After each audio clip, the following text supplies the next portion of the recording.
Bueno, buenos días para todos. Bienvenidos a este ya tercer ciclo de auditorio virtual Encuentros desde el Desarrollo Territorial. Este ciclo girará en torno al oriente antioqueño. Hoy es nuestra apertura con la profesora Erika Torrejón. En el espacio de la moderación nos estará acompañando la estudiante Estefanía Díaz. Muchas gracias por su participación, por vincularse a esta iniciativa. Aprovecho para darle un saludo especial a nuestros amigos de Atlas Sin Frontera, también una iniciativa estudiantil, creadores de contenido, de podcast. Chicos, si quieren dejar el link del podcast para que lo conozcamos, ahí está disponible el chat. Y de nuevo, bienvenidos, muchas gracias. En unos minutos daremos inicio.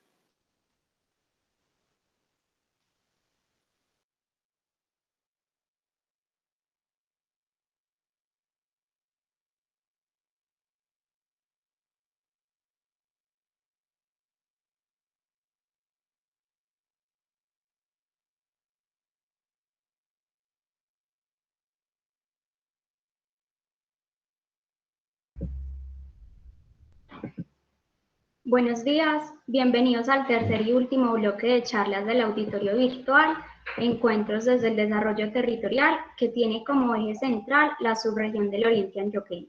Mi nombre es Estefanía Díaz, estoy cursando el tercer semestre y hoy los voy a acompañar desde la figura del moderador durante este ejercicio.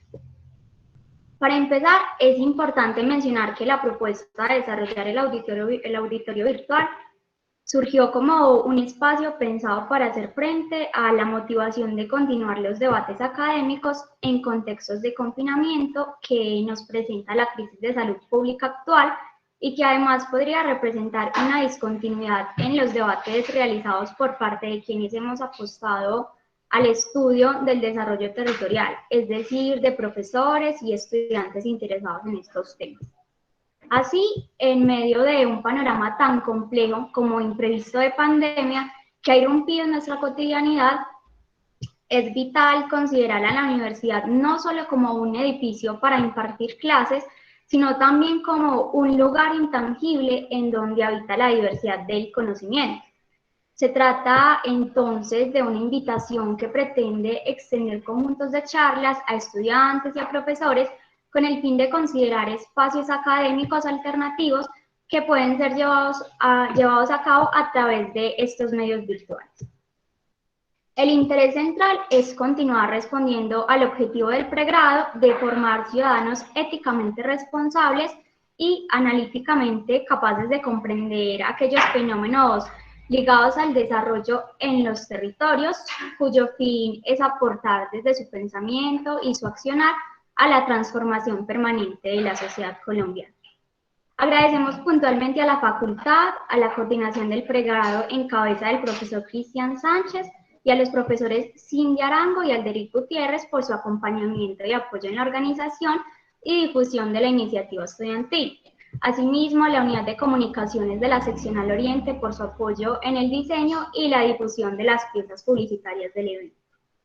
Y por supuesto, un cordial agradecimiento a nuestras invitadas del día de hoy, la profesora Erika Torrejón Cardona y la profesora Carolina Mesa Restrepo, por permitir el desarrollo de la charla mediante sus ponencias. Sin embargo, el día de hoy solo vamos a tener la presencia de la docente Erika Torrejón Cardona, debido a que la docente Carolina no nos puede acompañar.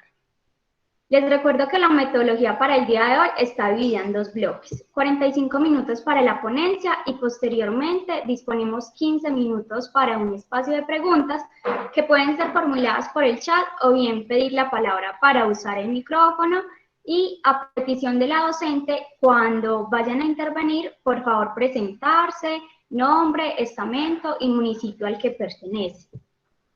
Como les había mencionado previamente, en esta ocasión contamos con la ponente Erika Torrejón Cardona, socióloga y doctora en geografía, quien estará a cargo de la charla titulada Población Rural y Consumo de lo Rural de la región este de Antioquia, Colombia. Profesora, muy buenos días, me presento nuevamente, mi nombre es Estefanía y hoy voy a acompañar este espacio desde la moderación. Antes de dar inicio a la charla, solicitamos a los ponentes y a los asistentes su consentimiento para grabar Y por supuesto les recordamos a los asistentes la importancia de conservar sus micrófonos y sus cámaras apagadas durante la ponencia para evitar distractores. Bien, ahora sí cedo la palabra a nuestra ponente del día de hoy. Muchísimas gracias. Para mí es grato, súper emocionante y muy enriquecedor poder estar con ustedes. Estoy sumamente agradecida y conmovida por varias razones. A ver, la primera es porque encuentro que las organizadoras son muy jóvenes, eso nos da mucha esperanza de que las cosas cambian en este país justo es por la participación de los jóvenes. En segundo lugar, pues agradecer a amigos y colegas que hay en la sede de Oriente y en toda la región de Oriente, especialmente pues a personas como Fernando, Geraldine, Alderid y todo el equipo del pregrado que en algún momento me adoptó, ya por circunstancias de tiempos y administrativas y familiares, pues no logro estar con ustedes en las nuevas generaciones de corte, pero yo les tengo mucho cariño. Y en tercer lugar, pues agradecer a la sede. Yo siento que es un momento muy importante para todos nosotros, especialmente por el compromiso que tenemos en las regiones. Y hablo desde las regiones, no única y exclusivamente desde una estructura administrativa universitaria o departamental, sino a la región como un sentido de vida. Entonces, muchas gracias.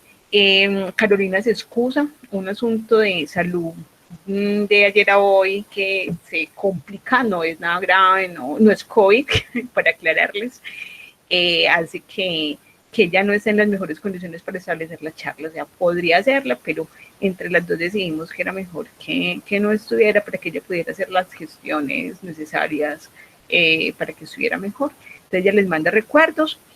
Carolina y yo hacemos parte de un grupo de investigación, el primer grupo de investigación de la Facultad de Ciencias Sociales y Humanas, fundadas por profesoras de sociología, de trabajo social, de antropología.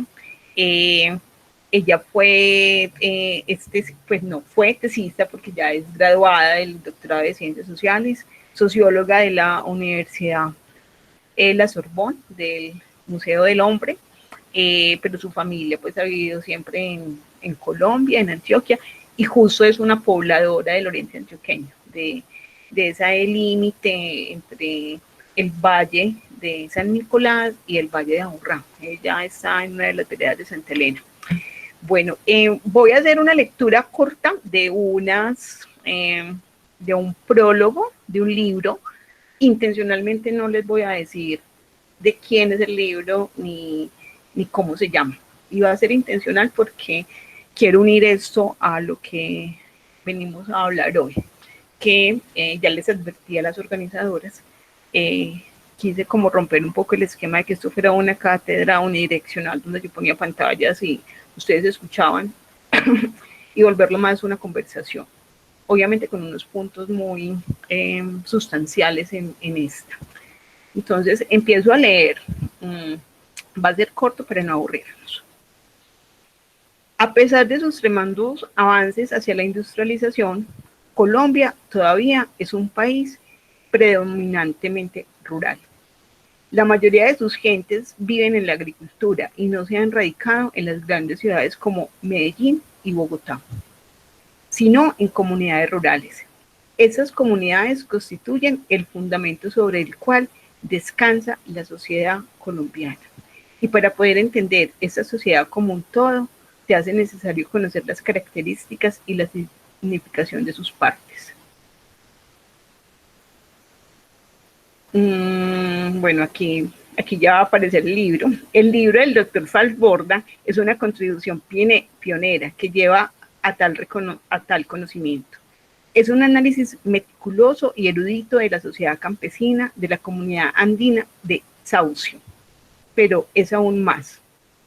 El autor se ha enraizado profundamente en el suelo de su país, comprendiendo el carácter de sus gentes y simpatizando con sus problemas, para medir y analizar las relaciones entre el hombre y la tierra.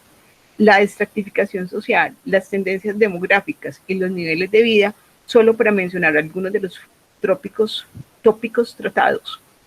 Emplea las técnicas sociológicas más adecuadas y los factores medidos emergen no como meras estadísticas, sino como personas reales. Ya hay algunas pistas. El libro es una edición clásica de Campesinos de los Andes y la quise traer hoy en primera parte de esa conversación, justo por la motivación y el por qué Carolina y yo hicimos ese artículo y desde dónde nace. Ese artículo que es el homónimo del nombre de esta charla. Entonces comencemos por ustedes lo van a entender porque son de desarrollo territorial, por una posición, ubicación y una situación.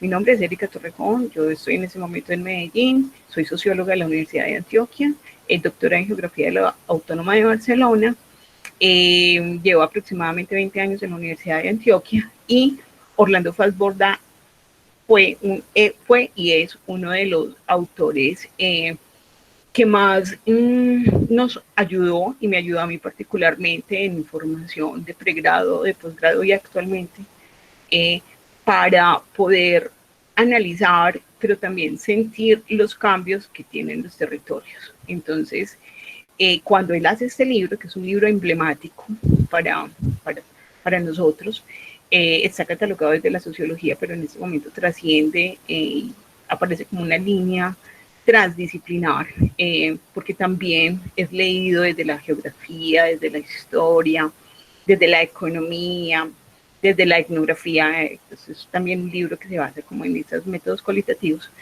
Cuando él escribe ese libro,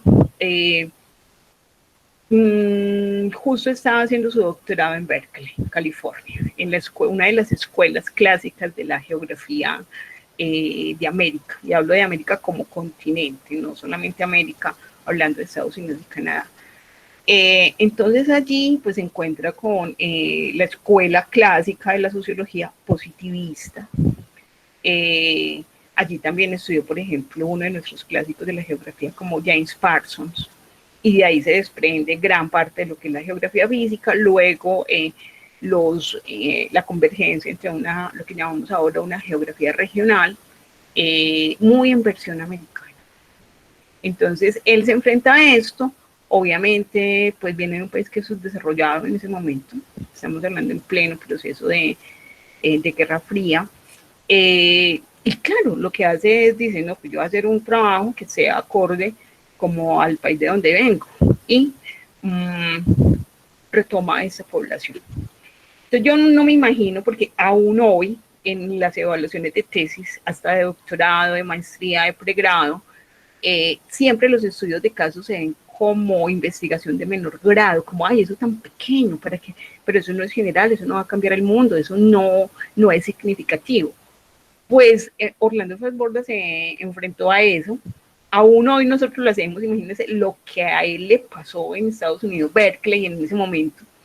Y él dice, no, esto es, discutió con su director de tesis, pero logra pues hacer su tesis y luego saca libros basados en un estudio de caso como el saucio.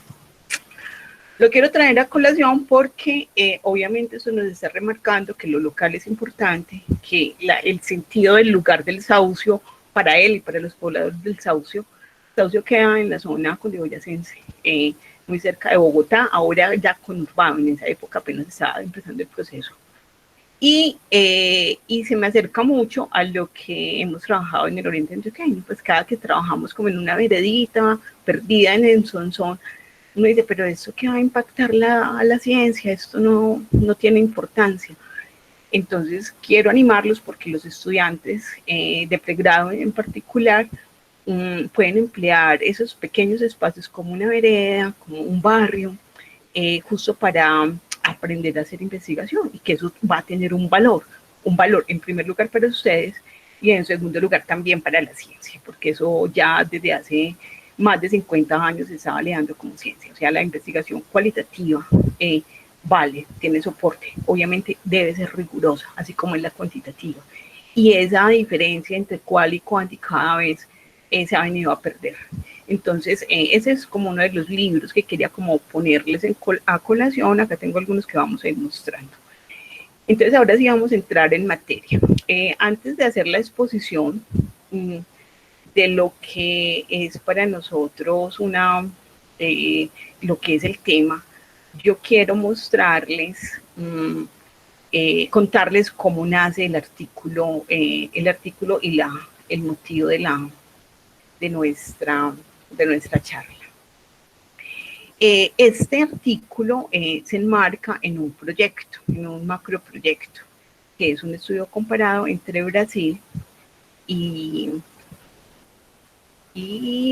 Colombia. En Brasil lo que hicimos fue con un equipo de la Universidad de Río Grande del Sur hacer una especie de precontexto, un diagnóstico subregional. Se eligió esta zona más que por las características comunes que nunca las va a ver a nivel de extensión y de población, por los procesos sociales que se daban también en el oriente antioqueño. Entonces hubo como 3 factores para elegir tanto el oriente como el Río Grande del Sur. La primera es porque había un movimiento de base en Río Grande del Sur, los movimientos sin tierra, el movimiento sin tierra, lo digo en plural porque ya hay varios.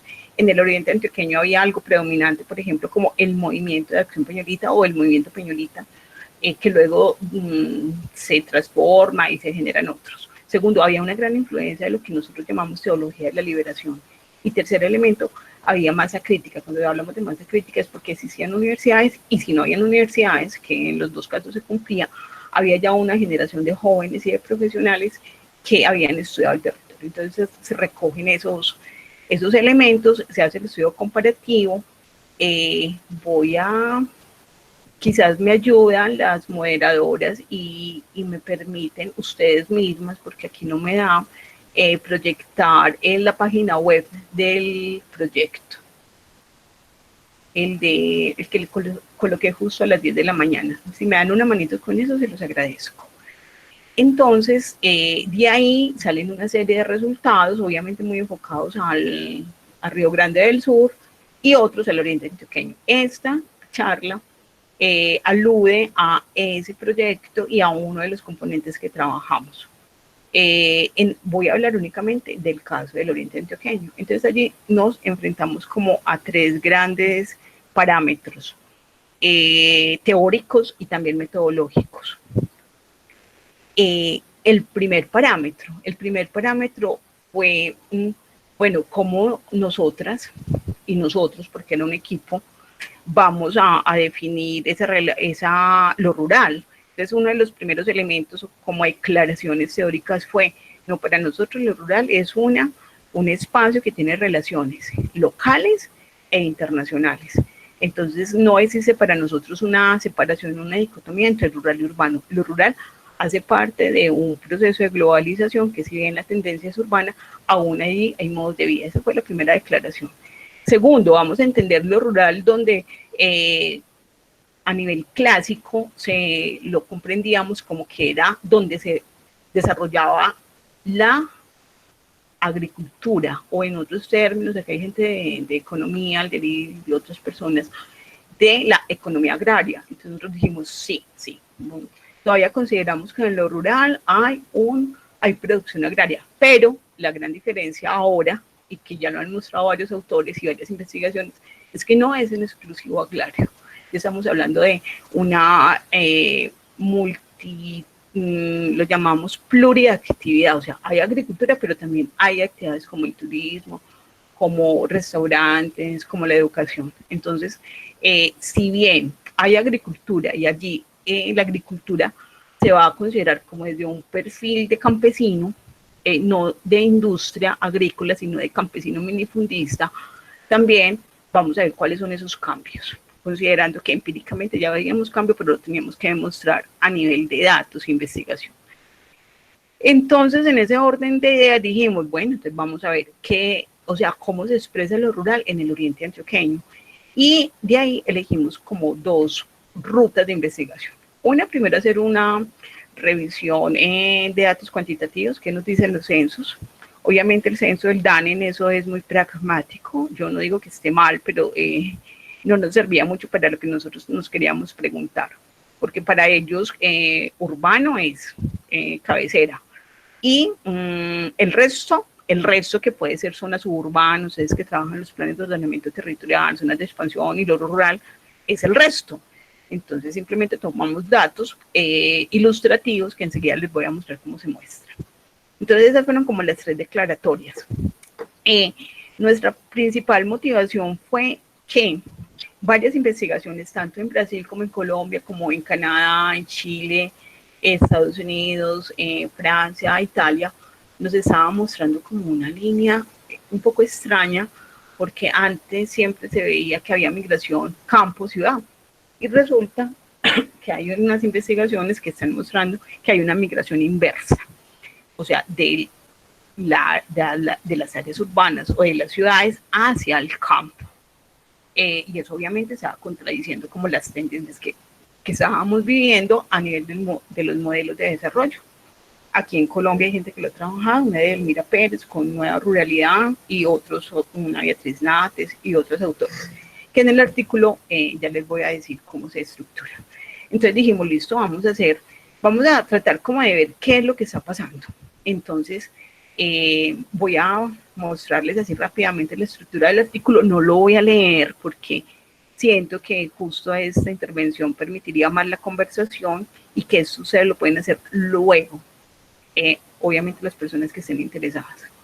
Entonces, es en una revista de geografía.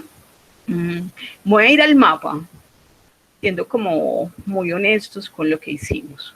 Acá está casi, bueno, se ve poquito, pero aquí hay 2 mapas que son sumamente representativos como del problema y la pregunta que nos queríamos hacer. Uno es el Gini rural. Gini rural, yo voy a ser pues muy es sintética con lo que es el Gini. Segurísimo me van a tachar de ser simplista y no darle la justicia a la teoría económica de estima siempre los Ginis, pero como esto es una conversación y calculo que cada uno hará sus consultas extras. El Gini rural es un indicador de desarrollo que se desprende del Gini, se llama Gini, eso no es ninguna sigla, es el apellido de un italiano, el que lo generó, donde a nivel nacional se mide, atención con esto, la distribución de la renta. Ustedes son expertos en economía. A nivel nacional. Entonces, ¿qué es eso? Eso es cuál es el Producto Interno Bruto de cada país. Y eso lo dividen por el número de población. Eso da el Gini. Y se mide por un índice de 0 a 1. Entre más cerca a 0, la renta, es un país con mayor distribución. Distribución querrá decir igualdad. O sea, a todo el mundo le llega lo mismo. Entre más cercano a 1 va a ser más igual. En el caso del Gini rural, que se desprende de eso, lo que estamos midiendo es una cosa muy interesante, que es la distribución de la renta de la tierra. Entonces acá, entre más cerca a 0 va a ser más desigual entre más cerca de 0 va a ser más igualitaria la distribución de la tenencia de la tierra y entre más cerca a 1 más desigual. Entonces los municipios que están en un tono de gris más oscuro, cercano a negro, tienen una distribución de la renta de la tierra más desigual. Obviamente eso lo podemos problematizar porque, por ejemplo, no mide mucho extensión. Entonces uno diría, pues no, pues ¿quién va a querer una tierra o no podemos tener tierra en el páramo de Sonsón, porque es una zona protegida? Aún no se ha hecho correcciones en ese ser indicado de indicaciones. Pero esto nos ayuda para ilustrar algunas cosas. Fíjense ustedes los municipios que son más oscuros. Yo estoy manejando datos ya anticuadísimos, porque ya hay censo actual. Estos son del censo del 2005, imagínense. Tenemos que actualizarlo, a ver si alguno de ustedes se anima a la tarea con nosotros. Entonces serían San Carlos, San Francisco, Sonsón, Carmen de Lloral, Guarne, que son municipios que tienen un Gini cercano, ojo, atención, entre 0.9 y 1. leído este dato numérico en términos cualitativos, características, o sea, sentido social, querría decir que estos municipios son extremadamente desiguales en la distribución de la tierra rural. Así, llanamente. Listo, pero entonces si nosotros vamos a problematizar eso, y bueno, ¿qué estaba pasando en San Carlos y San Francisco y en Sonsón y en Guarne, por ejemplo, en ese momento? Entonces podríamos decir, no, desplazamiento, violencia. Pues sí, puede aplicar en efectos en San Carlos y en San Francisco y en Sonsón. Pero a ver, Guarne no tiene el número de población de desplazados que tuvo San Carlos en ese momento, por ejemplo. Descartábamos, no la descartábamos, la dejábamos para vincular luego. Aquí hay un elemento también importante que es el área que tienen estos municipios en área protegida. Por ejemplo, Sonsón, con el páramo de Sonsón, además Sonsón, corríjanme, creo que casi que lo digo, y si me equivoco ustedes me corrigen, es el municipio más grande del oriente antioqueño, además con latitudes increíbles, o sea, desde el páramo hasta zona de río, o sea, a nivel de mar, pues mar no, río. San Carlos tiene también área protegida, San Francisco también, el Carmen de Iguala tiene una zona que lo llamamos cariñosamente la zona de los cañones. Bueno, en Guarne hay algo, unas tesis, por ejemplo, que dicen que la autopista Medellín-Bogotá y si en cierta forma como su topografía imposibilita aquí mucho movimiento en el mercado de tierras, pero bueno, esas son cosas que todavía no hemos comprobado. Entonces, primer elemento del bienes rural. Segundo elemento, población. Ahí es como la nuez del asunto del artículo.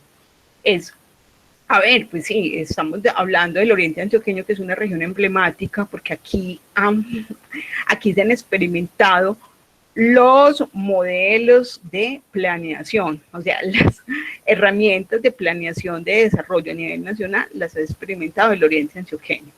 Entonces, esta región debería tener un desarrollo humano óptimo, debería ser igual, la gente, sea área rural o área urbana, debería tener todas las condiciones, porque hemos sido como el experimento nacional a lo largo de 80 años, entonces eso se debería reflejar.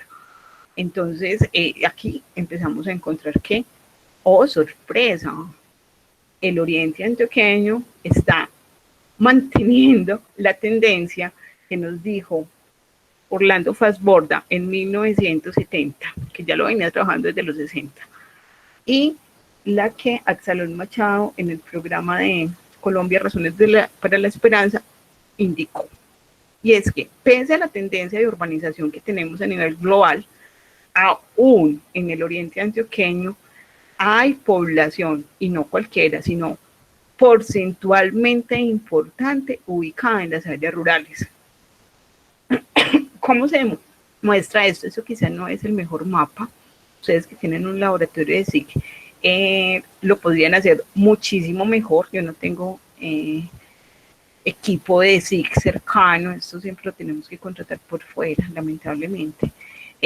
La población rural son los circulitos que son más oscuros, y si nosotros fuéramos a revisar cada uno de los circulitos, vamos a encontrar que en algunas zonas como Argelia hay más población rural que urbana. En Nariño, fíjense, el círculo casi es oscuro. En San Luis, fíjense. En San Carlos, miren esa proporción tan bonita.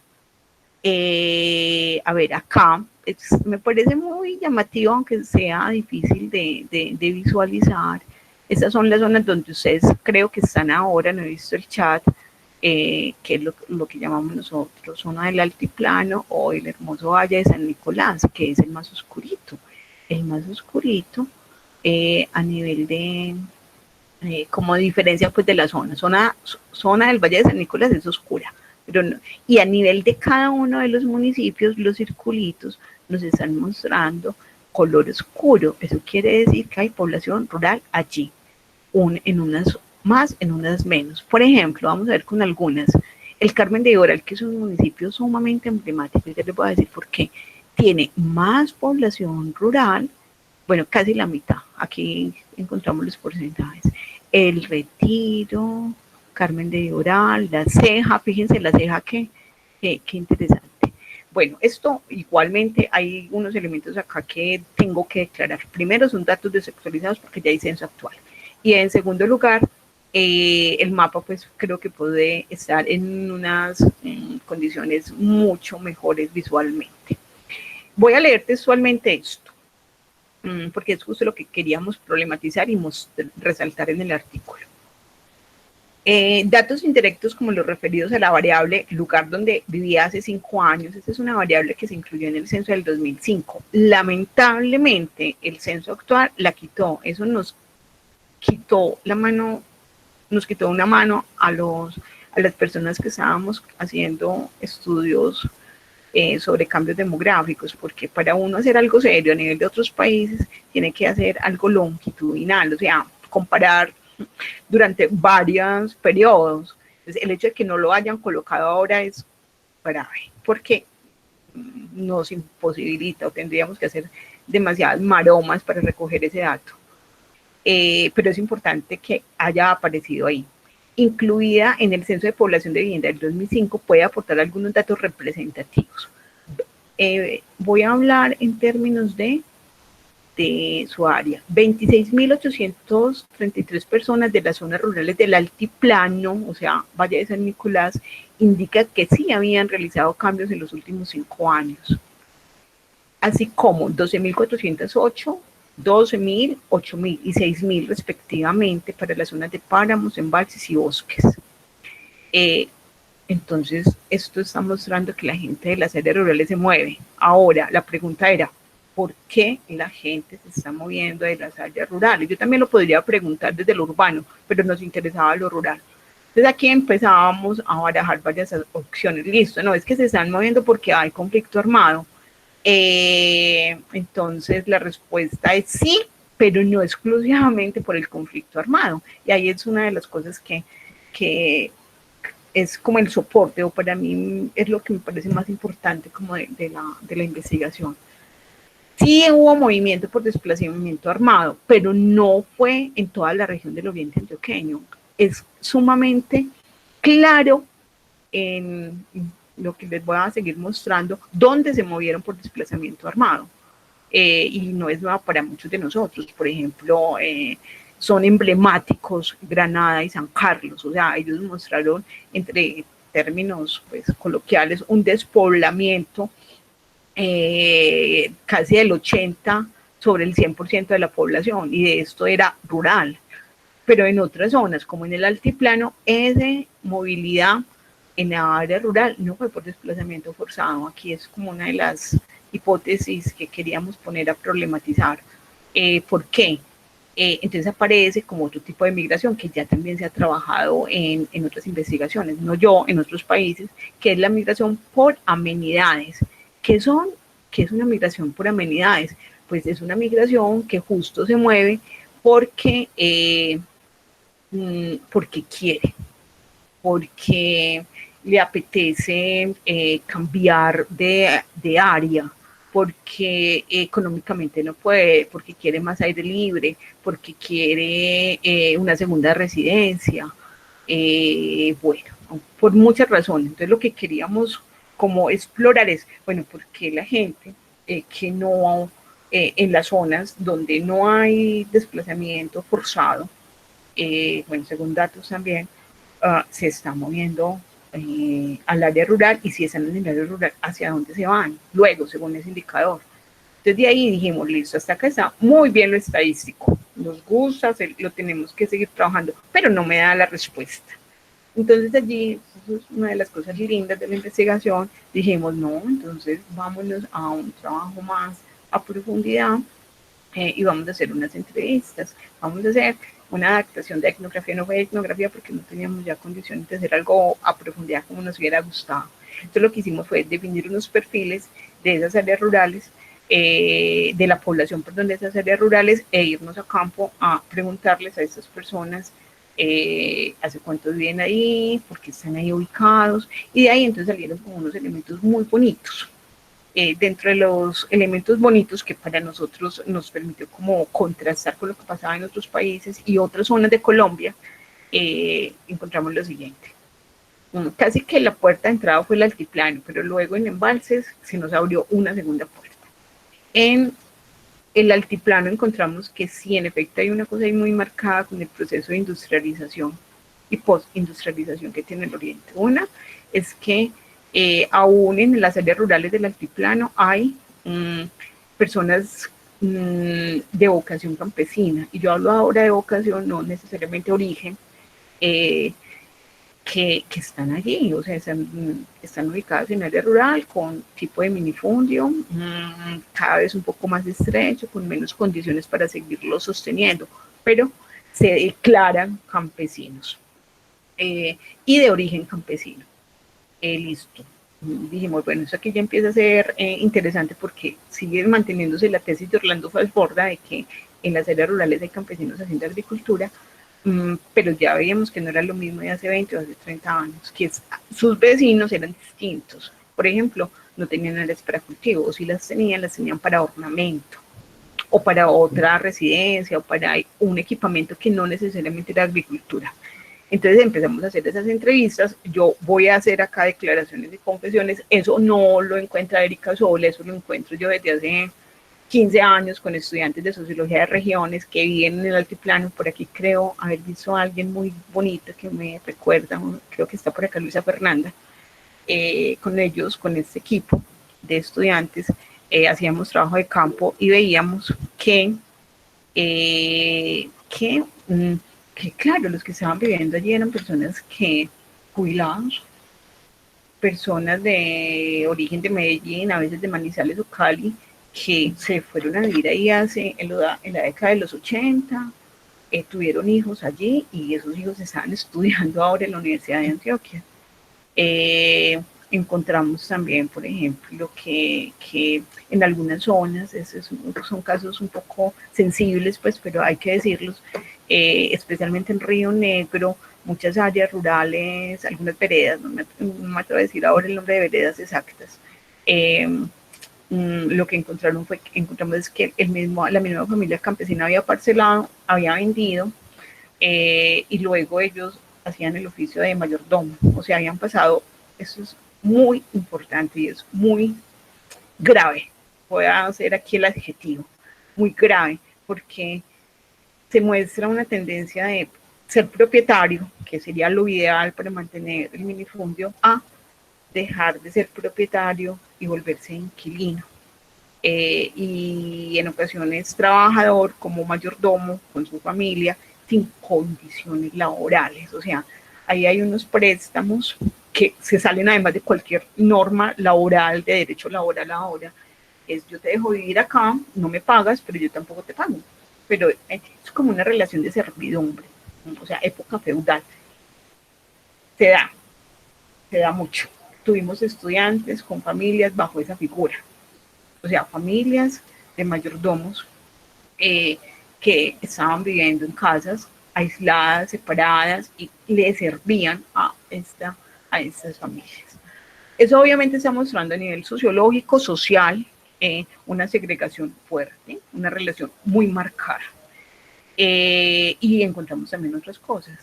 En embalses, cuando empezamos a hacer las entrevistas y a organizarlas, empezaron a aparecer cosas muy interesantes. Por ejemplo, propietarios de áreas rurales en el Peñol extranjeros.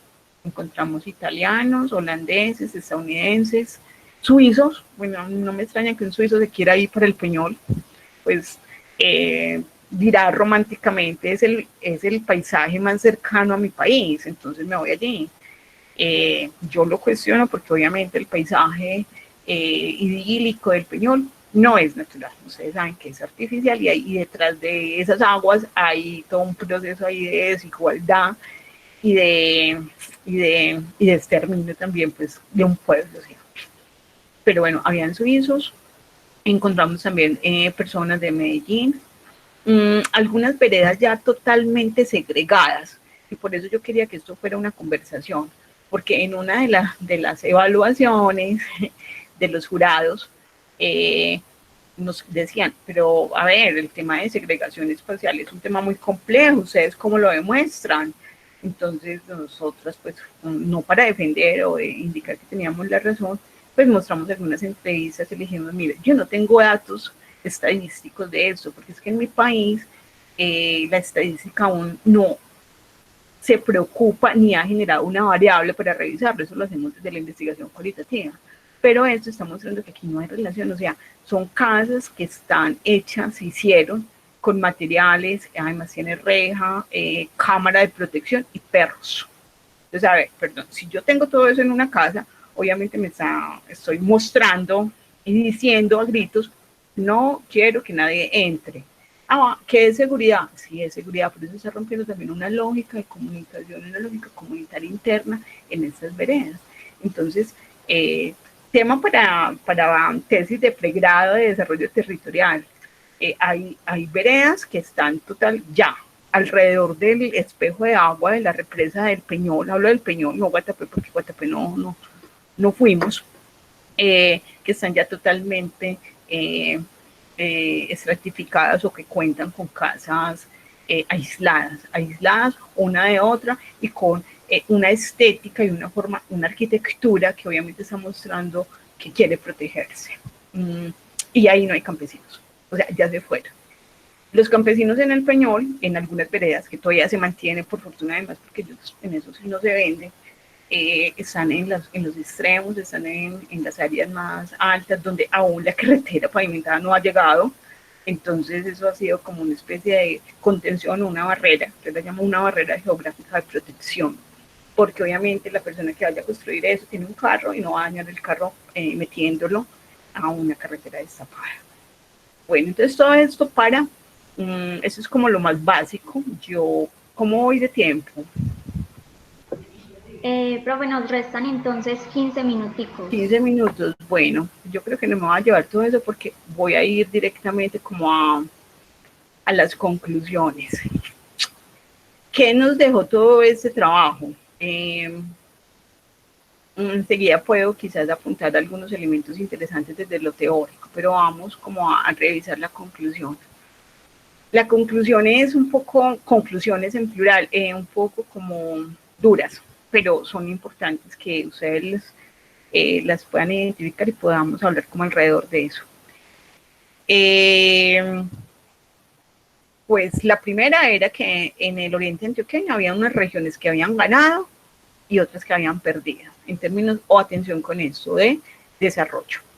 Cuando hablamos de desarrollo no estamos acogiendo, en eso pues podemos cometer un error, pero decidimos acoger los indicadores de desarrollo del DANE, o sea, qué tan desarrollados están las zonas según puntos como pobreza, línea de pobreza, ¿cuál es la otra que manejan?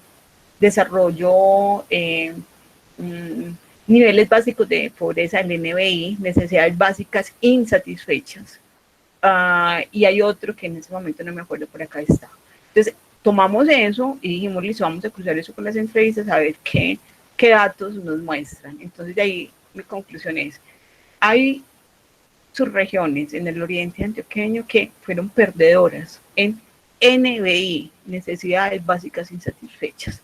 ¿Cuáles son esas regiones? Y es lo que más nos conmovió. Justo son los municipios en las subregiones donde hubo mayor conflicto armado. O sea, el NBI más altos que encontrábamos estaban en San Carlos, en Granada, en San Francisco, estaban en las zonas, subregiones de páramos y bosques. Los indicadores de NBI más bajitos, o sea, tienen menos necesidades básicas insatisfechas, ahí eran altiplano, embalses y la tercera. Entonces uno decía, caramba, fuera de que viven la guerra, están ahora con mayor desventaja para poder resolver un asunto tan básico como uno de las variables del NBI, corrígenme, ayer y los profes, es suministro de agua potable para comer. Y habían unas regiones que ganaban. ¿Cuáles eran esas regiones?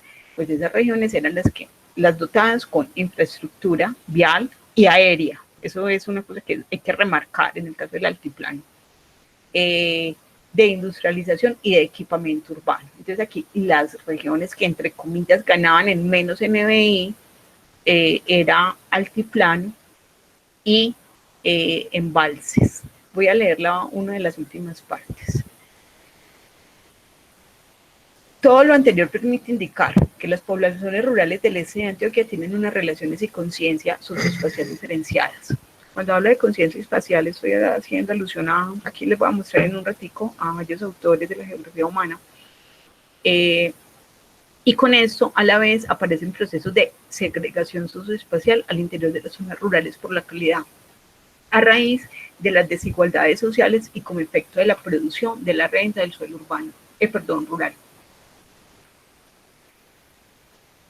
Ahora bien, es necesario subrayar que, para el caso de esta región, el desplazamiento, abandono y despojo y retorno de campesinos es una determinante, ya que, así como hay familias que se desplazaron, también se encuentran otras familias que no se desplazaron de sus lugares de residencia, lo que durante más de una década vieron sus vidas totalmente posternadas, cambiaron. Si bien el conflicto armado, y no porque yo niegue el conflicto armado, sí hay conflicto armado, sí lo hubo y hay unos efectos enormes, pero ese conflicto armado no afectó en el mismo nivel a todos los municipios del oriente, y aquí es donde esto me causa más, no sé, más tristeza como colombiana. Y con esto la migración forzada ha determinado en gran medida los saldos poblacionales de las localidades de las subregiones de páramos y bosques en las últimas 2 décadas.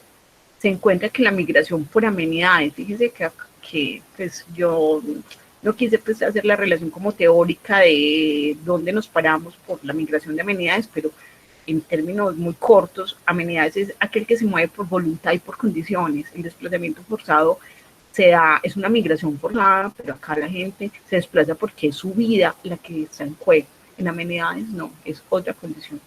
Y la movilidad residencial de las zonas urbanas hacia las zonas rurales en la región de altiplano y de embalses ha sido una constante. Ambos procesos, la migración forzada y la migración por amenidades, están determinando la actual geografía humana de la región del este. Y en esta región parece persistir, según los datos de distribución de la propiedad rural entre sus regiones, una desigualdad creciente de oportunidades, tanto para las poblaciones de las zonas rurales como a nivel subregional. El altiplano y embalses son las subregiones con mayores ventajas en la infraestructura vial, aérea e hidroeléctrica, mientras que bosques y páramo las más afectadas por el conflicto armado. La propiedad y la renta rural se expresan en un desigual acceso a los servicios básicos en las zonas rurales, a una segregación espacial y diferenciación social en aumento, y en sí, a una brecha social cada vez más grande entre poblaciones rurales del altiplano y embalses, rural cercano. En otros términos, nosotros diríamos, esas son las regiones ricas del oriente, con los pobladores rurales de bosques y páramo, rural profundo. O sea, las poblaciones que están más alejadas por la infraestructura y también las más golpeadas, o sea, las más pobres. Yo les digo que esto me conmueve porque uno diría, pues no, el oriente antioqueño que yo conocí siendo estudiante, aún tenía un movimiento como muy de identidad local y vamos juntos con esto. Ahora como profesional y después de esa investigación y de escribir este artículo y de leérselos hoy, me parece más contundente ese sentimiento. Pareciera que el oriente antioqueño ha perdido identidad, porque ya no, o sea, ya se muestra completamente diferenciado como esa forma de vida en el altiplano y en embalses que no tiene nada que ver con las condiciones de la gente de bosques y de páramos. Pareciera que se hubiera fragmentado, separado completamente. Y entonces yo, igual como lo hago en Medellín, digo, cómo nosotros estamos compensando los que tenemos mejores condiciones, tenemos internet, agua potable, trabajo, podemos hacer teletrabajo, cómo estamos compensando los recursos que estamos usando de las regiones que no tienen eso, de las poblaciones, de los niños de allí. Entonces, la gente que está en Río Negro con todas las condiciones de infraestructura, de estudio, de servicios básicos, de recreación, de cultura, ¿cuál es nuestro compromiso ético con los campesinos que están en cualquier vereda de Sonsón? ¿Cómo estamos haciendo para que ellos sean beneficiarios del desarrollo que tiene esta región? Entonces, más que una pregunta económica o una pregunta demográfica o geográfica, que sé que es el contexto de donde pusimos el artículo y estamos desarrollando, subyace una pregunta ética. O sea, ¿cómo estamos compensando, cómo estamos equilibrando el desarrollo económico? ¿Cómo podemos hacer que ellos mantengan la identidad pero con dignidad? O sea, porque yo no puedo, no, en términos de ellos, es un buen momento para presentarles acá unos detallitos del grupo, cómo ellos pueden seguir siendo campesinos sin tener que perder ni irse a Río Negro o a cualquier otra zona. Y se los digo porque justo en la investigación, acá voy a cerrar pues con esta presentación, algunas de las entrevistas que reciclamos para el artículo salen de acá, y salen de acá porque nosotros estábamos primero enfocados en ver el campesino desde lo agrícola. Cuando lo empezamos a desarrollar y a revisar documental, pues ya nos dimos cuenta que ese rural campesino nostálgico que quisiéramos todos defender, pues cada vez tenía expresiones más limitadas. Y entonces por eso, como en honor y dándoles como un homenaje, la página web se destinó única y exclusivamente a los testimonios de ellos. Entonces acá en las fotografías que están rodando, pues ustedes ven a personas que se autodeterminan como campesinos. En ese momento aún no había una definición en Colombia de qué es sujeto social, qué es el campesino como sujeto, como con derechos, con sujeto, un sujeto como ciudadano. Ya hay una hace muy poco hecha por el ICANN y acogida por la Corte Suprema, que obviamente tenemos que operarla. Entonces, en estos testimonios, en estas fotografías, pues estábamos mostrando eso, o sea, cómo obviamente tenía más hincapié en las zonas donde aún estaba más expresada este tipo de economía, que son las zonas de bosques, caso específico son, quizás no creo que alguien esté ahora en la charla conectado desde esta vereda, porque en esta vereda no hay conectividad de internet, la vereda se llama Travesía. Y en embalses también se hizo un trabajo a profundidad, pero con el perfil de campesinos en San Luis y en San Francisco. Obviamente eso no lo hice yo, eso lo hizo un grupo grande, gigante. Aquí les voy a mostrar quiénes, los autores, los coautores. Este es el investigador local de Brasil. Y acá pues hay un equipo local muy bonito, de pronto alguien de ustedes los conoce. Este es el equipo de Coredi, los cuales con nosotros, o sea, no es que ellos nos hayan dado permiso que se vuelvan a hacer el trabajo de campo, lo que llamamos el trabajo sucio de la investigación, no. Coredi y Sociología lleva un trabajo desde hace muchos años. Estas personas que son profesores, lo que hicieron fue que a través de los grupos y los profesores, a través de la educación rural que ellos manejan, llevando la metodología de escuela nueva, pues se vincularon los profesores y los profesores a la vez a algunos estudiantes, y con los estudiantes hicimos el trabajo etnográfico. Entonces ellos nos ayudaron, acá los estudiantes de sociología que ayudaron a escribir y a generar pues este material. Todos ellos ya están graduados, algunas personas, por ejemplo, María Camila ahora está en Alemania, ella fue la encargada de hacer esta multimedia, que obviamente también tenemos que actualizar. Entonces, finalmente, yo cerraría acá, creo que ya me llevé hasta el tiempo. Hay unos audios, simplemente que no sé si esto funcione bien a nivel de audio. Normalmente, lo que hemos hecho es que nunca se escucha. Si quieren, probamos, pero pero no sé cómo esté de tiempo para poder dar paso como a la conversación. Profe, la verdad ya se cumplió el límite de tiempo. Listo, entonces ve, voy a probar simplemente, si no se escucha lo corto, porque es una cosa muy chiquita, 1 minuto. ¿Me dan permiso? La violencia.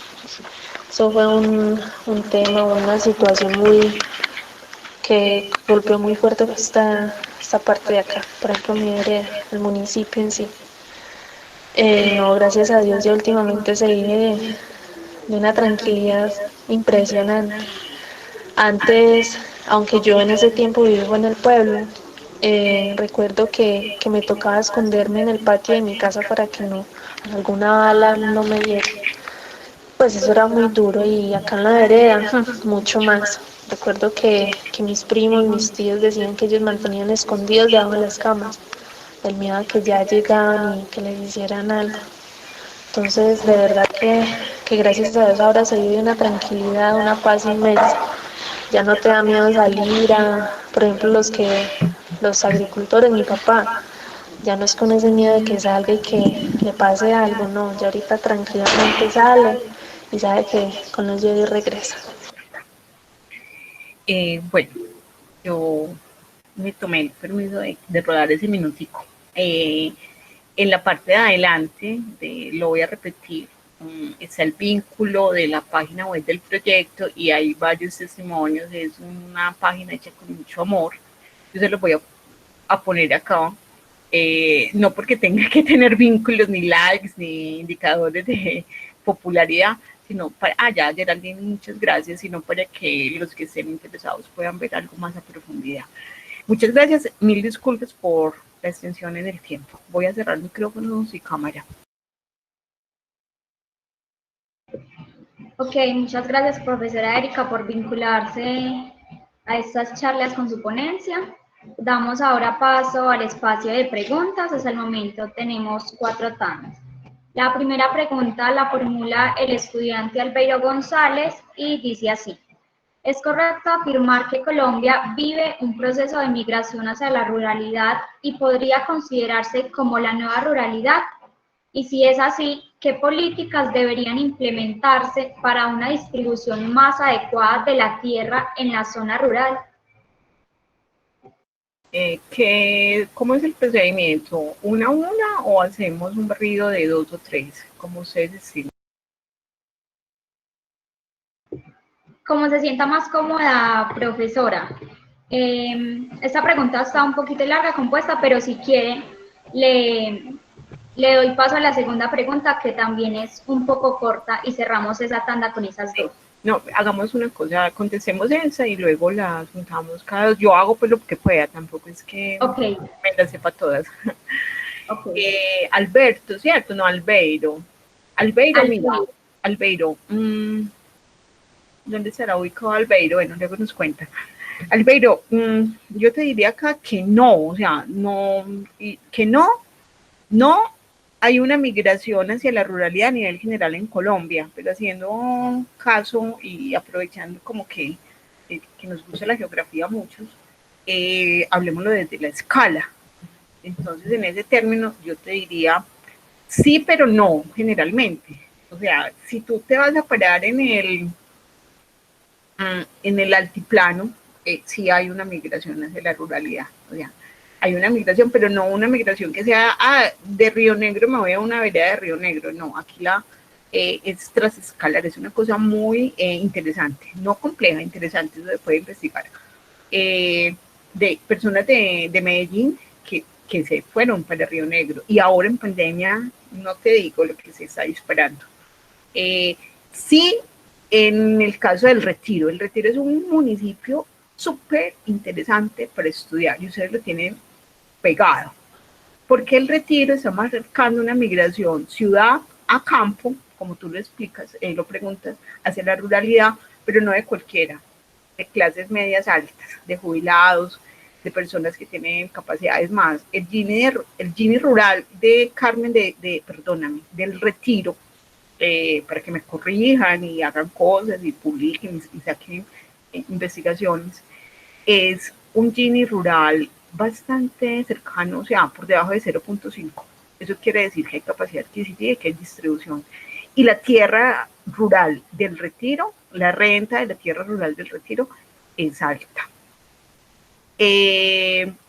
Necesidades básicas insatisfechas. En área rural del Retiro están casi resueltas. O sea, la gente que vive en el Retiro tiene agua, tiene energía, tiene piso con paredes. Encontramos extractos, el extracto es un indicador importantísimo, por ejemplo, ilustrativo por lo menos. En el caso del Retiro, los extractos 1, 2 y 3 están en la zona urbana y los extractos 4, 5 y 6 en el área rural. Pero es que el Retiro es una cosa, o sea, es un caso para estudiar, es particular. ¿Sí? Entonces, respondiéndote corto, hay una migración hacia la ruralidad según la escala y en algunas zonas muy particulares. En algunos municipios de la zona cundiboyacense hemos encontrado eso, en algunas zonas del valle y acá en Antioquia. No he rastreado que se ha hecho recientemente, pero más o menos hay ya algunas tesis de maestría que las han mostrado en Oriente, o sea, gente que sale y llega a Oriente. La zona del occidente, lo que llamamos turismo de sol, pues San Jerónimo, Santa Fe de Antioquia, Sopetrán.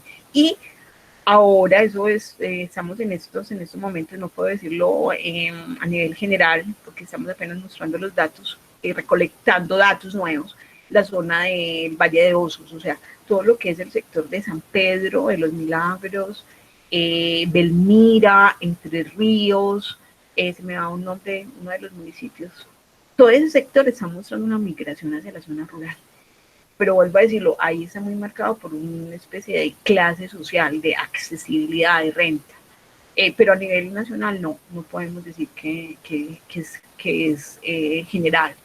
Bueno, hay una segunda parte de la pregunta, pero se me escapa. ¿Qué políticas se deberían implementar? Mira, hay una cosa muy importante. Yo soy una promocionadora del catastro multipropósito. Lo llamamos planes de ordenamiento social de la propiedad rural. Pero ustedes me dirán, no, pero es que eso es del acuerdo de paz, eso está ya focalizado en los planes de desarrollo territorial, planes de desarrollo con enfoque territorial. Yo diría, a ver, un momento, no se han implementado, están hechos, pero no se han implementado. Y si eso funciona en zonas de conflicto armado, ¿por qué no va a funcionar en municipios donde no hay conflicto armado y tienen, atención con esto, ingresos municipales importantes? A ver, a mí que Río Negro no me diga que no puede organizar su propiedad rural. Río Negro. O sea, pueden hacer un plan de ordenamiento social de la propiedad, lo llamamos catastro multipropósito. El Retiro no me diga que no puede hacer un catastro multipropósito con lo que le llega a impuesto predial. Medellín, ¿cómo que no? No, es voluntad. Hay instrumentos para hacer una ordenación de la propiedad rural en Colombia.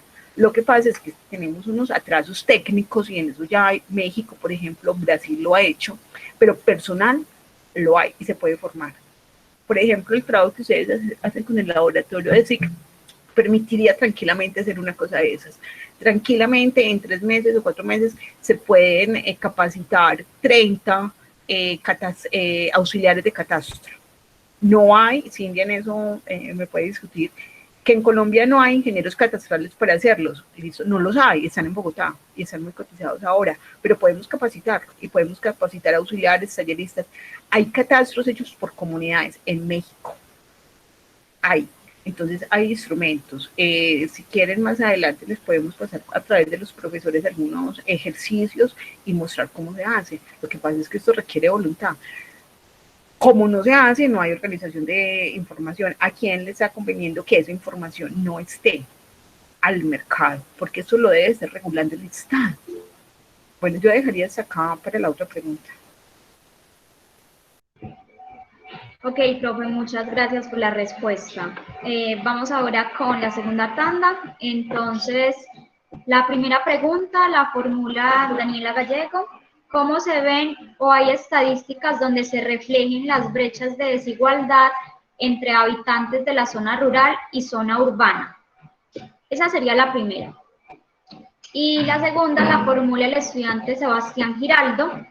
Entendiendo lo rural como parte del mercado internacional, ¿puede el turismo o ecoturismo en las zonas rurales influir en las condiciones de organización social y comunitaria de estas zonas?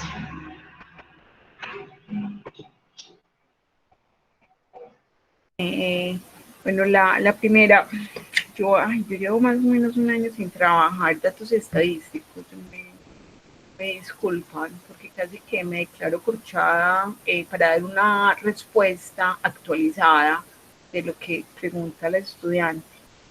Pues no me he metido como a las fuentes recientemente, pero las clásicas que normalmente manejamos son dos. Una, necesidades básicas insatisfechas, y la otra es desarrollo humano. Estos son unos indicadores que el DANE ya tiene desde hace mucho tiempo y que se recolectan con datos del CISBEN. Esto es muy interesante. A nivel de instrumentos hay algo que yo los llamo que la consulten. Yo no, la verdad no he alcanzado, es porque estamos ahora en unos temas más con otras fuentes. Es la encuesta de calidad de vida. La encuesta de calidad de vida se actualiza cada 2 años. Se hace por muestreo, o sea, no es como un censo que el 100% de la población. Y ya Antioquia tiene mucha experiencia, pues ya se han hecho encuestas de calidad de vida fuera de Medellín, antes no se hacían. En la época en que yo estudiaba, que estaba con ustedes, yo tengo 47 años, o sea, cuando 25 años atrás, no había encuesta de calidad de vida por fuera de Medellín, ya la hay. Entonces, la encuesta de calidad de vida es una fuente en este momento, es ilustrativa, pero pues ilustrativa porque yo, bueno, tengo algunos problemas con el tema de las dos primeras meses. Y también te recomendaría consultar la página del DANE con un censo que no nos dejó contentos, pero sigue siendo pues un instrumento al menos para describir, que es el Censo Nacional Agropecuario. En Colombia solamente se han hecho 3, ¿no? Y el último es ahora de hace unos años. Entonces el Censo Nacional Agropecuario tiene unas variables interesantísimas. Por ejemplo, habla de UPAs, unidades productivas agropecuarias, y ahí identifica, por ejemplo, por regiones, por género. El trabajo, el boletín que tienen de género es muy interesante. Está mostrando unas tendencias internacionales. Por ejemplo, en el caso del altiplano, aquí para ilustrar la pregunta, perdón, la respuesta, hay una tendencia de, atención, masculinización de las áreas rurales, o sea, las mujeres están yendo de áreas rurales, y envejecimiento, los jóvenes están yendo. Entonces, en el caso de Brasil, recuerden que esto era un estudio comparado con Brasil, la población era increíble. Ellos sí tienen instrumentos estadísticos a la mano y libre. Mostraba mayor número de hombres y mayores. Y eso es para el sur del Brasil, eso es una cosa increíble porque casi estamos hablando de la reproducción.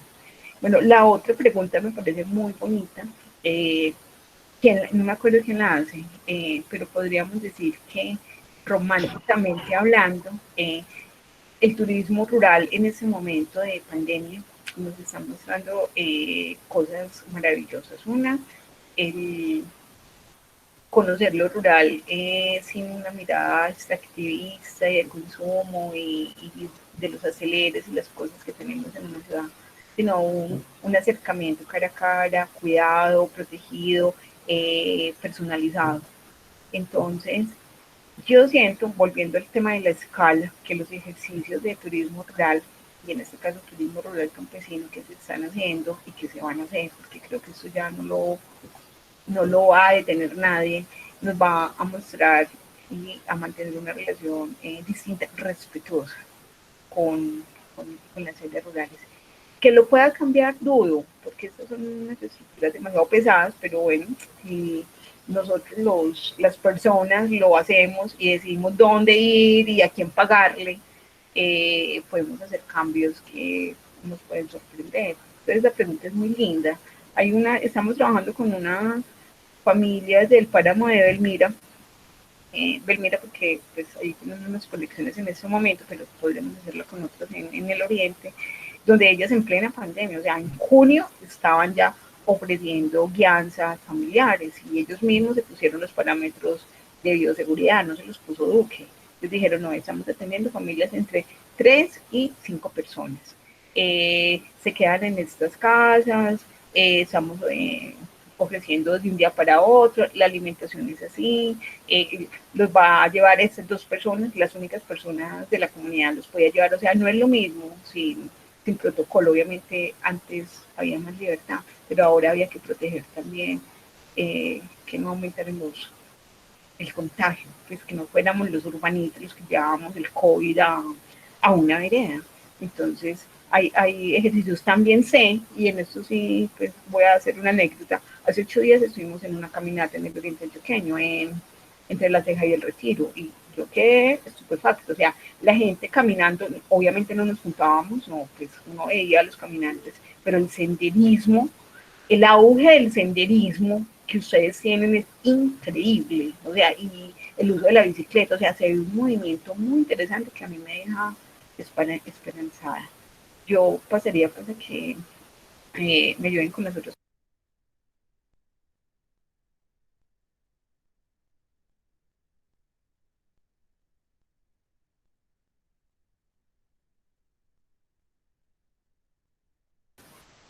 Bueno, hay algunas preguntas más, si quieren yo ayudo a repasar el chat, o hasta ahí van. Sí, profesora, hay todavía 2 preguntitas. Bueno, entonces, ¿quieres que hagamos esta tanda o van a esperar un poquito más? Como usted me ordene, como me diga, como vamos con la respuesta anterior, cerramos esa ahí y seguimos con la tercera tanda. Si quieren, vamos para la tercera tanda. Perdonen, yo había calculado, anoté como 2, una de los indicadores y la segunda era del turismo rural, sí afectaba, sí. Entonces, Sí. yo creo que ahí yo no tendría más, quizás alguno de los profesores, cuando terminemos la tercera tanda, puedan ampliar o completar o contradecir cosas. Ok, entonces ahí cerramos la segunda tanda. Vamos para la tercera. La tercera pregunta la propone Atlas Sin Fronteras y dice así. Me gustaría saber en la experiencia del artículo cómo la intromisión de las dinámicas urbanas en las zonas rurales estudiadas afectan las luchas de la vocación campesina para lograr habitar un territorio que cada vez es más ajeno, pero que ellos sienten tan propio. Esto a la luz del concepto de territorio usado presentado por Milton Santos. Aquí otra nueva pregunta. ¿El uso actual de esos territorios todavía permite una distribución justa entre el campesinado con la intromisión de las nuevas dinámicas? Bueno, Atlas Sin Fronteras, qué nombre tan bonito. Bueno, en primer lugar, yo voy a confesar que no soy experta en Milton Santos, entonces no manejo ni sé, podría hacerlo, el término de territorio usado. Se me acerca a algunos otros términos que usamos, como guerra de lugares, que también es de Milton Santos, pero que vendrán otros autores también, y algunos pues como David Harvey y Edward Soya y la geografía crítica que se desarrolla más que todo pues ahora acá en América Latina. Mira, lo que hicimos en el artículo en forma operativa para resolver ese problema que te estás poniendo allí fue mostrar un indicador de infraestructura, o sea, la infraestructura vial en particular, cómo se expresa allí y qué tanto determina eso. Entonces, lo calculamos no, en el mapa vimos simplemente cuáles son los municipios y sus regiones que se beneficiaban de la autopista Medellín-Bogotá, simplemente por poner ese lado, y ahí veíamos pues que justo el altiplano, porque la atraviesa, es una zona que en conjunto con otros datos indirectos, como renta del suelo, daban un comportamiento diferencial. Creo que eso no era el objetivo del artículo, pero que en efecto la economía, voy a hablar acá en términos de la economía industrial y postindustrial del Oriente Antioqueño, podría ayudar a descifrar una cosa de esas. ¿Qué se percibe con los datos que recolectamos? Que sí, Atlas, sí, la dinámica urbana afecta a las zonas rurales. Y las afecta porque nosotros vemos la relación urbano-rural cercana, es una relación para nosotros regional. Ahí a través del comercio y la economía se dan cosas muy interesantes de intercambio que aún habría que medir. Hay indicadores económicos para eso, ustedes lo manejan más.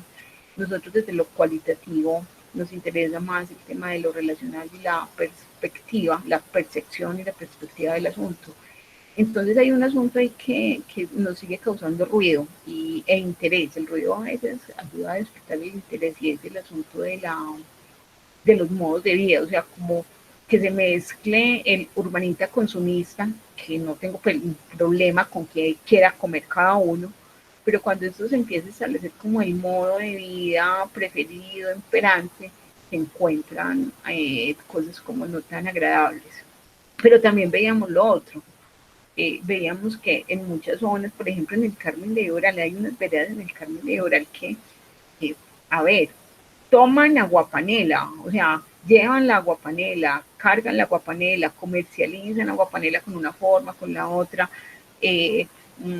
O sea, hay una especie de apropiación de los productos agrícolas y se ofrecen con orgullo.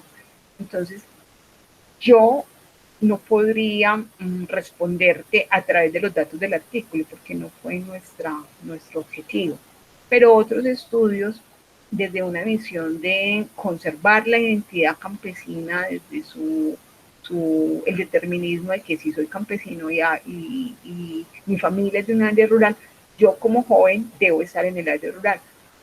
Nuestra visión subjetiva de ese asunto era que es muy determinante, es como si yo le dijera, voy a usar acá el ejemplo de una amiga, pues me disculpa profesora, si Cindia es de Marinilla, Cindia, tú te tienes que quedar en Marinilla toda tu vida, ni se te ocurra irte a Bogotá a estudiar geografía, tienes que estar en Marinilla el resto de tu vida, porque si no, traicionas a la familia y traicionas la región. A mí me causa un poco de ruido eso, porque entonces, claro, somos nosotros los que estamos como poniendo la estructura de que el campesino solamente tiene que estar en área rural. Y pues si la vida social no es así, ese sería un determinismo, en este caso geográfico, donde no nos podemos mover de zona, ni de ciudad, ni de país. Y lo que muestra la vida y los datos, aquí en eso sí voy a hacer pues como desde lo académico, es que la gente se mueve y se mueve independientemente de donde viva y donde nazca, y se mueve por muchas razones. Eso lo han trabajado mucho en Argentina como movilidad residencial. Entonces, sí hay un efecto de la dinámica urbana, pero yo siento que no es lo único que deteriora las vocaciones campesinas. Nos llamó mucho la atención, y me voy a descender acá un poquito más, en los testimonios de los jóvenes que estaban en las veredas, porque ellos tienen eso resuelto. O sea, hay jóvenes en el Carmen de Oral, en San Luis y en San Carlos, que para ellos no había problema. Pues estoy acá y si necesito bajar a Medellín, bajo, pero regreso, y si me tengo que mover y me quiero mover, lo hago.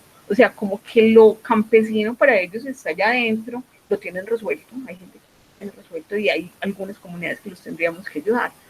Pero no, pues hinchas del Nacional que se bajaban en la mañana y se subían apenas acababa el partido y mira, estuve en el partido y hoy vine porque tenía la ruta con ustedes y ahora voy porque tengo mi galpón de gallinas y a tal hora viene el profesor de Corey y mañana tengo otra llanza y los voy a llevar al río. Entonces yo siento que esa vocación de campesina, de de los 60, de la gente que está ahí, que sí existe y el que la quiera mantener la mantiene, pero que ya hay otras formas, que ya hay otras vocaciones, o sea, otras formas de ser campesino. Yo no, aquí pues no podría decir que mayor, es lo que muestra un poco los datos y todavía allí nos queda mucho campo por explorar, pero un asunto es el asunto de como el tema de romper, no, como de problematizar ese asunto que tenemos nosotros de un campesino tradicional, que se añejo, que está muy bien, es bonito, nos genera sensibilidad, pero en la vida real quizás el campesino ya está cambiando de forma de pensar, de hacer, de sentirse. El que quiera estar ahí, que quiera estar ahí, y el campesino, la familia campesina que quiera hacer cambios, siento que hay que darle las condiciones para que se hagan los cambios. Tienen que tener condiciones para que tengan oportunidades. Lo que no hay, y en eso siento que yo estaría de acuerdo completamente con el fondo de la pregunta, es que nuestros campesinos no están teniendo oportunidades. Y ahí sí estamos fallando como sociedad. Bueno, no sé si de esa pregunta, si Atlas logro pues resolver un poquito el asunto. Me disculpan porque pues, a veces no logro manejar pues, todos los conceptos o lo que ustedes leen, que me parece maravilloso Milton Santos, pero no es muy fuerte. Bueno, y la otra pregunta, qué pena, la voy a leer porque ya se me olvidó. ¿Cuál es? Bueno, vamos entonces con la cuarta tanda y la última. Esta la realiza el estudiante David Alejandro González y dice lo siguiente. ¿Cuál sería el reto desde la planeación y las decisiones gubernamentales que debería adoptar municipios como Río Negro, que desdibujan cada vez más su zona rural en el desarrollo del territorio? Con la ampliación de la segunda pista del aeropuerto, por ejemplo, se borran cerca de 3 veredas y su proyección es convertirse en una ciudad aeropuerto con el programa de ciudades sostenibles del Banco Interamericano de Desarrollo. ¿Y qué afectaciones tiene este fenómeno dentro del estudio adelantado? David, es una pregunta muy buena. Y yo tendría que responder acá. Yo no lo sé. Lo único que podría recomendar es que Río Negro y su población, organizada y no organizada, se pusieran en cintura y pusieran en cintura a sus gobernantes para revisar y cuidar el plan de ordenamiento territorial. O sea, Río Negro no puede seguir haciendo cambios en el articulado del plan de ordenamiento territorial cada 5 o 10 años a la luz del aumento de la plusvalía. Pues si lo que tú estás diciendo, o sea, ya hace casi 10 años no estuve el POT de Río Negro, ustedes lo deben tener muchísimo más fresco, pero en la época en que lo hacíamos con los estudiantes encontrábamos una tendencia, y la tendencia era aumentar la zona suburbana. Y la zona suburbana es una figura muy interesante porque permite los procesos de construcción. Y ustedes tienen en un sector, en algunas veredas, voy a hablar acá de dos, que logramos recoger algunos datos hace unos años, el tablazo y el tablacito. El metro cuadrado en estas veredas es increíblemente alto, o sea, asimilable a zonas del norte de Bogotá o de Cartagena. Entonces uno dice, pero ¿qué les está pasando? A ver, regulen, organicen. Es que si el municipio no organiza, entonces lo organiza el mercado. Y el mercado, ustedes saben que es que nunca tiene nombre, o sea, es una fuerza invisible, casi como un fantasma y nadie lo conoce, pero obviamente sí hay ganancias ahí. Entonces el municipio tiene que ponerse en cintura, la población también, y exigirles al municipio de Río Negro, que no es fácil, no porque no quieran, sino porque se tienen que armar de instrumentos y por eso es tan importante el pregrado y la alianza que tengan con organizaciones y entidades como el IJAC y otras para detener esta ola de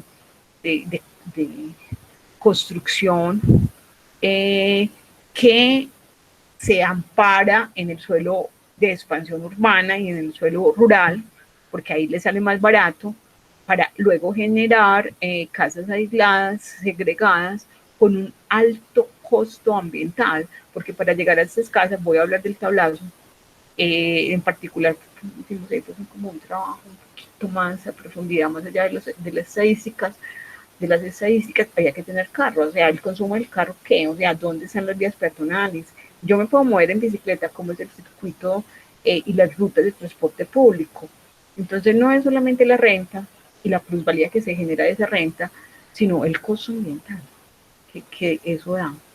Y me parece sumamente interesante estudiar todo lo que es el perímetro del aeropuerto y la zona franca, porque claro, ahí la dinámica es completamente distinta. Ahí sí no hay ni asomo de vocación agrícola, ni siquiera vocación campesina, porque un campesino no puede competir con los precios de ingreso y de consumo que tiene el médico. Perdona, casi algún médico, me disculpa, sé que son los héroes de la pandemia y todo eso, pero claro, también instalaron allí la sede del San Vicente de Paúl. ¿Cuántos médicos y enfermeras se fueron a vivir al altiplano con sueldos de 10 a 15 millones de pesos, donde, pues, claro, perfecto, pero eso generó internamente costos altos en asuntos como servicios, infraestructura de consumo como los malls, pues que con todo el respeto, los que van al mall, maravilloso, pero eso ya está mostrando un claro ejemplo de nuestra conciencia espacial, que es algo de lo que queríamos resaltar en el artículo. A ver, yo decido dónde comprar la naranja, en la plaza de mercado de La Ceja, en la plaza de mercado de Río Negro, o me voy al mall a comprarlo en Carulla. Eso ya, a mí ya me está mostrando cosas muy remarcadas.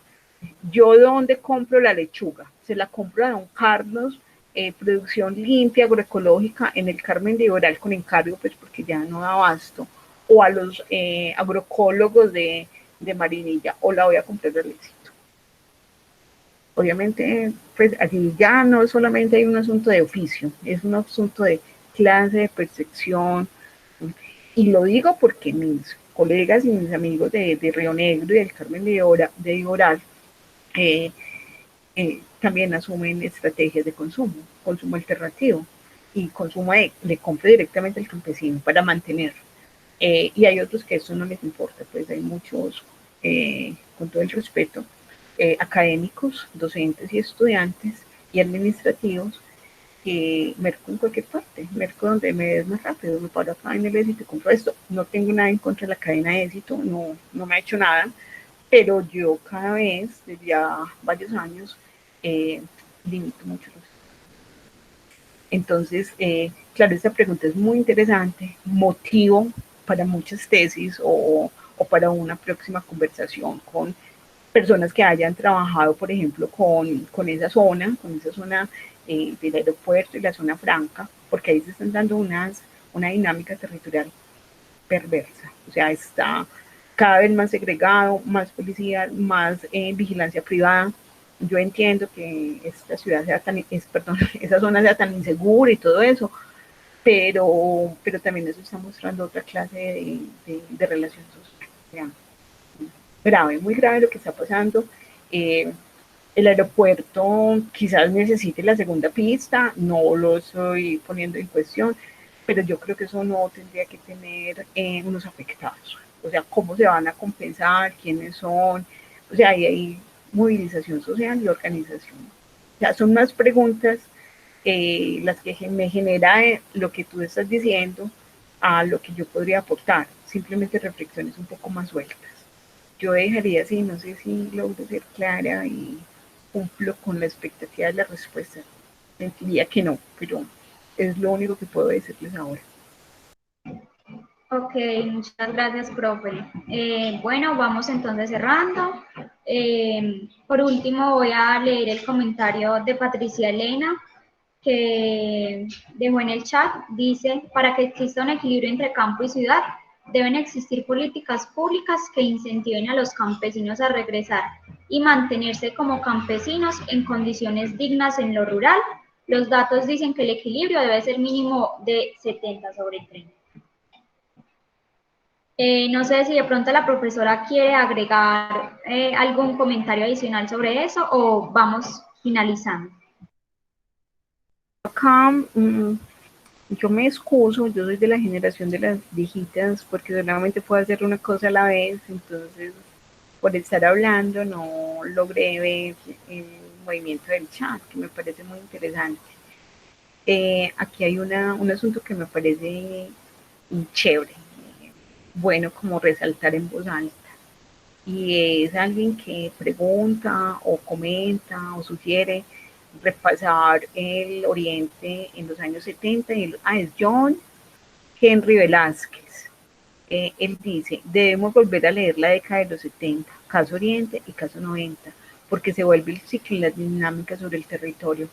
Yo creo que John, me gustaría poderle ver, o ver algunos, no solamente los iconitos, eh, muestra algo interesante y sí, John, hay un mensaje oculto en el artículo y en algunas de las cosas que hemos hecho en el Oriente. Es que sí, se repite la historia. Estamos repitiendo historias y historias dolorosas. O sea, lo que pasó a nivel de la inundación del antiguo Peñol en 1960, 1970, ahora lo estamos viendo con otras expresiones, otras caras, otros rostros y otras formas en lo que pasó en San Carlos y Granada con las hidroeléctricas de allá en Hidroituango. Los asesinatos selectivos de líderes del Peñol. A ver, es que el Peñol tuvo 2 alcaldes asesinados. Se los digo con esa claridad porque mi tesis de pregrado fue allí, con la profesora Humilia Galeano. O sea, lo que pasó en los 70 en el Oriente Antioqueño es una cosa que hay que repasar y yo entiendo que ustedes tengan mucho que leer, que estén cansados de la guerra, de las noticias, de esa pandemia que no nos deja ver, pero bueno, hay otras formas de recrear esas lecturas, hablar con la gente, hablen antes de leerlo para que esas lecturas no sean tan pesadas y puedan sentir en la piel como lo que fue ese momento. Y en los 90 ni qué decir con la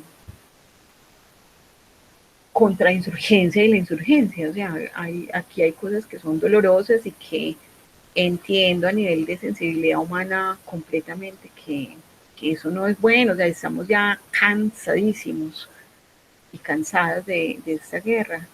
Y lo que ustedes están viendo en redes, en televisión, o lo que les ha tocado en carne propia, ya eso cansa. Y yo diría que gente cuando dice esto, sí está reiterando en que los ciclos se repiten.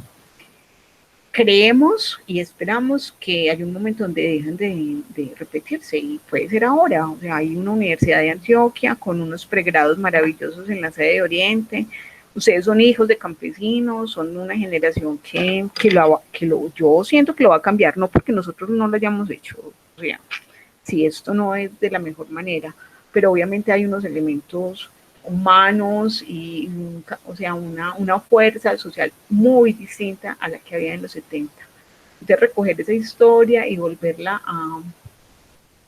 práctica ahora bajo su versión es maravilloso. O sea, hay un movimiento de hip hop, de teatro, de música, de senderismo, de turismo rural, de contracultura en el mismo Oriente que creo que hay que estudiarlo. Y ustedes son un ejemplo de eso. O sea, uno estudiar un fin de semana, los pregrados que trabajan intensivo, están mostrando que la gente tiene ganas de hacer cosas y hacerlo con responsabilidad. Entonces, yo dejaría acá.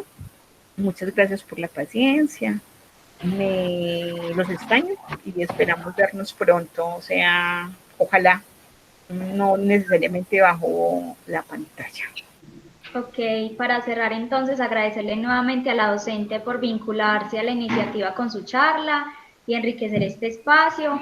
Agradecerle también a quienes asistieron y participaron activamente, a la estudiante Geraldine por la organización y aprovecho para recordarles que la próxima charla se realizará el 9 de octubre titulada Industria y Reconfiguraciones Territoriales de San Nicolás, Colombia, a cargo de Hernán Pineda. La publicidad y el link de inscripción se difundirán a través de sus correos electrónicos días antes. De nuevo, muchas gracias y feliz día para todos. Feliz día, hasta pronto.